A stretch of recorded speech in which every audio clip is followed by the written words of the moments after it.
All right, to max ROI, it's critical to understand how advertising works today.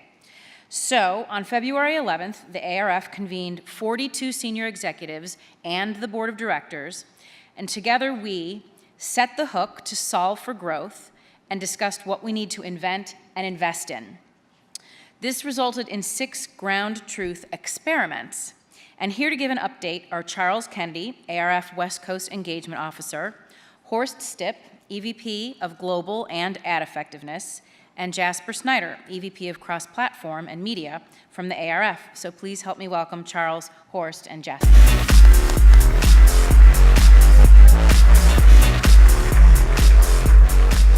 All right. So we see these big, sophisticated research methodologies coming our way. I'm going to go old school. I'm going to go so old school with this methodology, it's actually preschool. Do you remember in preschool the teacher wanted to get your attention, find out what the class was thinking, feeling, raising your hands? How many of you have been in this business for at least 10 years? Raise your hand. How many have been in this business 20 years? Raise your hand. How many have been in this business 30 years? Raise your hand. Okay, so first of all, if you didn't raise your hand, that's great. You're a young pro. It's cool. We're going to learn from you. Thank you for being here. But it also shows that this room is filled with a lot of people who are 10, 20, even 30-year veterans. And so that begs the question, do we really need to know more about how advertising works? Shouldn't we have already figured this out? And this chart here would argue that no, in fact, there is a fierce urgency of now to go to the next level of understanding how advertising works. If this chart looks familiar, it's because it was shamelessly ripped off from the book, The Innovator's Dilemma. This is a book that The Economist magazine called one of the 6 most important books ever written about business. And what it lays out is a simple concept, and that is disruption occurs when one S-curve of innovation starts to flatten out before the next S-curve of innovation starts to take off. And that's exactly where we are right now. So that the old business models, the old measurement systems, and in fact the old understanding of how advertising works are no longer returning the same ROI. But the new business models, the new measurements, and the new understanding of how advertising works in a complex world are not fully deployed, not fully developed, and not fully understood. So to tackle this, the ARF has assembled a team, some of us on the stage here, that have a variety of backgrounds and a variety of brands, real practical experience in immersing ourselves in these business problems to try and solve this. We can't solve it alone. In fact, what we have to do is solve it in partnership with all of you. And that is why, first and foremost, the ARF, its role is as a network.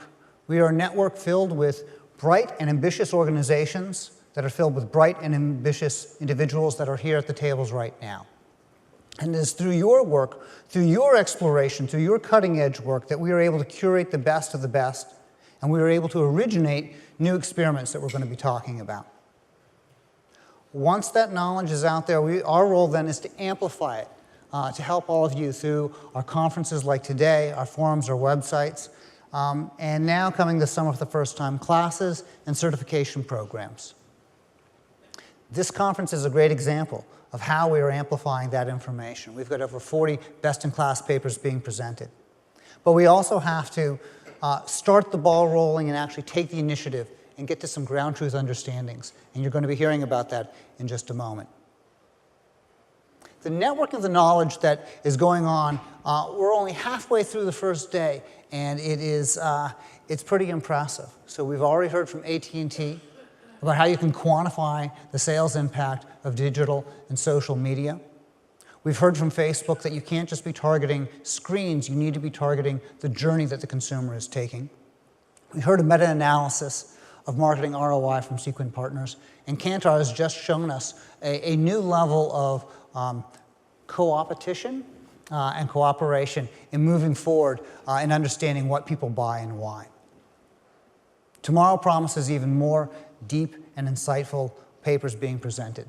So PepsiCo is going to share with us the brand equity's pricing power. CBS is going to walk us through the long-term ad effects for advertising on television. And we're going to hear from Turner to talk about the power of custom content in sports advertising. That's all great, but you got to see the ads. And so we're pleased to have Media Science share some of their science about how you counter ad avoidance. My head spins a little bit when I see all that stuff, and it's like, wow, do we really need that many presentations? Do we need that many attacks and bites at the apple? And the answer, I feel, is a definitive yes, we do. We need it because the business is so complex. And when we polled our members out there and asked them what period of time has the greatest complexity and change in advertising occurred, it's the last 5 years. It's not any of those eras prior to that. So out of all that complexity, is there any one certainty that we can grab onto, that we can hold onto? And there is. One of them is the creative has to work. The challenge is that now the creative has to work today, but what about the creative tomorrow? Because we may be creating creative on the fly. And so the response to measuring creative has to change. We have to close the gap in measuring creative. It needs to be better, faster, scalable, more affordable. And Dr. Horst Stipp is going to take you through some of the progress and some of the opportunities that exist there. The complexity of advertising today also means that there are now gaps in measuring our marketing performance. And we need ground truths to understand what's going on. Not just better measurements, but better understandings. How do the advertising effects from one platform merge into another? How does it work in mobile? How does it work when you're looking at the advertising that you're doing and the brand building that you're doing versus the promotion that you're building, when the two may in fact be blending together? These are deep, important questions. So I'm very excited, first and foremost, to bring Dr. Horst Stipp to the stage. All right. Great. Thanks, Charles. Hi, everybody. Thanks, Charles. When we think about the disruption in the context of the measurement challenge that we have today, with regard to creative, I think we have a very, very interesting paradox. On the one hand, we are going through these tremendous changes that everybody on the stage here has talked about. We have these changes in technology. We have changes in shopping and shopping choices for the consumer. And of course, we have tremendous changes too in society, here depicted from Father Knows Best to the modern family, or modern families. But through all of this time, there has been one constant, and that is that good advertising makes an emotional connection with the consumer that creates good memories and then leads to action. That has not changed. How do we know that? Well, we're not starting from scratch here. We are really building on 100 years of advertising research, and the ARF has been part of that for over 75 years and has been leading objective and impartial solutions. So, as you heard this morning from Gail, there have been enormous changes in theory, in praxis, in measurement, especially with regard to planning issues and so on. The ARF has always been at the forefront and has always concentrated on one particular issue, which is to make the creative more powerful. I agree with what we just heard earlier. If you have good creative, but you don't reach the right people, okay, that's not a good idea. But on the other hand, if you have the best media plan ever, but your creative doesn't work, well, you kind of wasted a lot of energy, right? So the ARF, especially during the last decade, has been very, very active in this area, and I want to talk a little bit about that. There's strong evidence, and you heard this morning from Alice and Jim too, strong evidence that good creative really drives ad impact. It's incredibly important. So that's one reason to focus on it.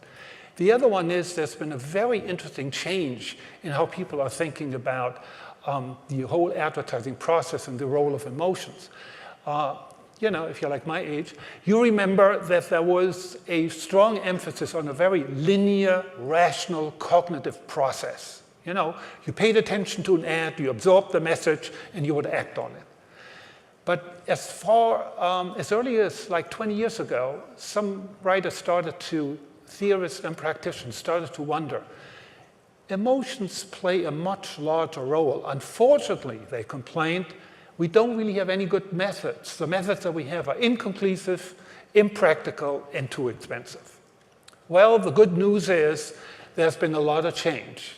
And this change came from tremendous advances in neuroscience and in the measurement that neuroscientists have developed.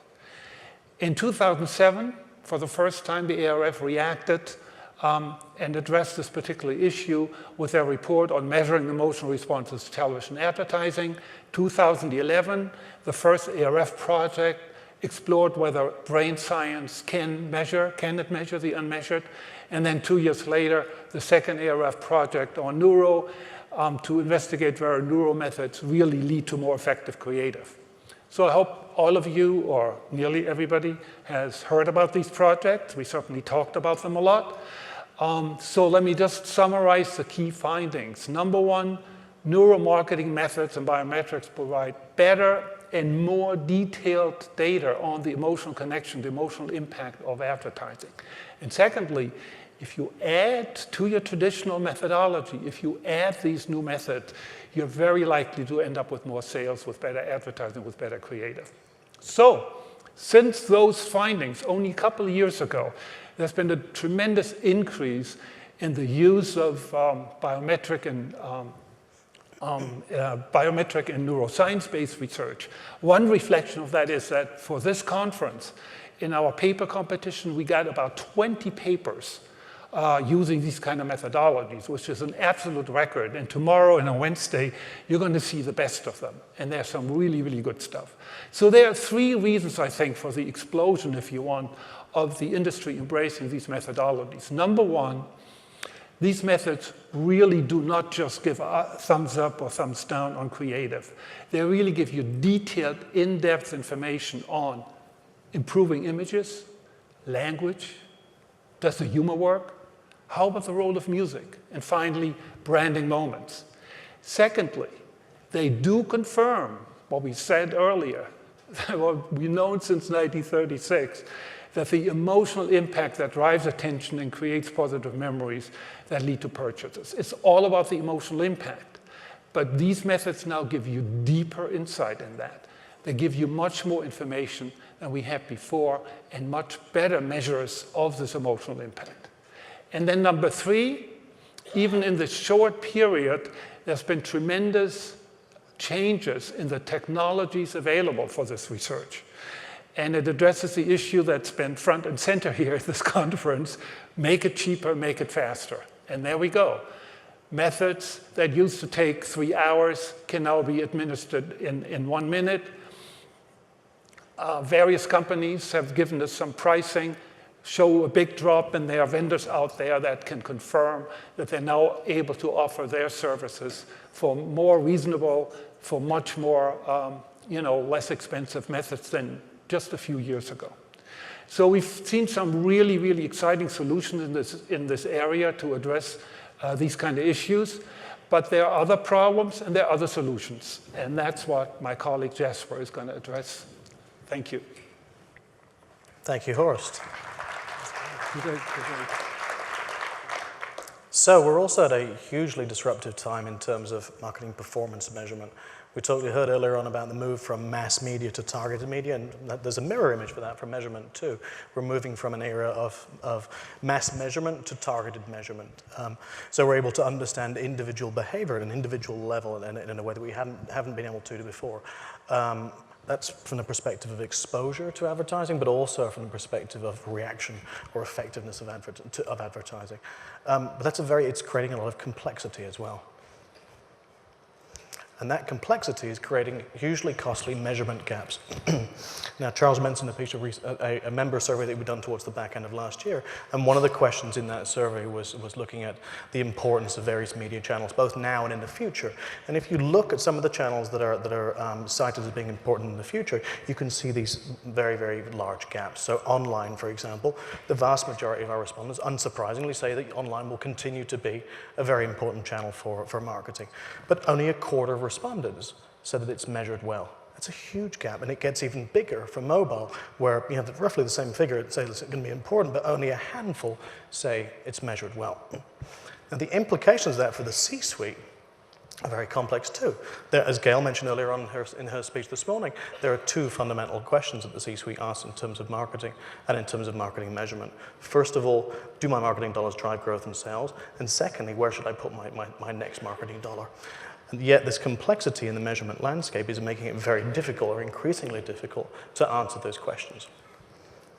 So we declared the measurement mandate to meet this demand from the C-suite. And there are 4 parts to the measurement mandate. First of all, get the inputs right. Let's make sure that the data that underpin our decisions are accurate. Second, let's make it possible for the C-suite and those who work for them to help to understand where exactly the investment should be made in terms of platforms.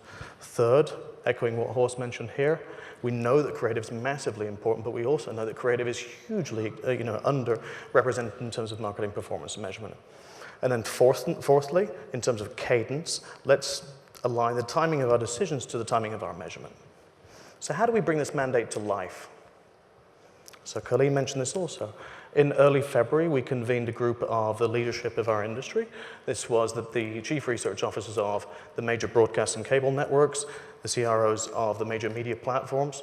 We also had representatives from the major agencies, some of the biggest advertisers in the world, and literally a who's who of the solution providers. And what we did together was to define the experiments that are going to deliver the growth to the C-suite. Specifically, we had 6 tables. We said, okay, so each table, we'd like you to define an experiment that's going to deliver that growth. 1 experiment per table focused on a single issue. And the criterion for each experiment was, is solving that issue going to grow your business? And what we're going to do today is announce the 4 experiments, the first 4 experiments that came out of that meeting. And we'd like to invite you all to get in on the ground floor, so to speak, with us as we push the industry forward through these experiments. So let me just talk you through the 4 very briefly. First of all, the big question, how do I split my budget between brand building and promotion? This is experiment A. So we're looking at the relative impact of advertising versus promotion. Secondly, experiment B, blank scan 2.0. Perhaps that name might change, but basically the question is, what is the impact of moving my dollars from TV to digital or back and forth or whatever it might be? How can I maximize my investment across channels?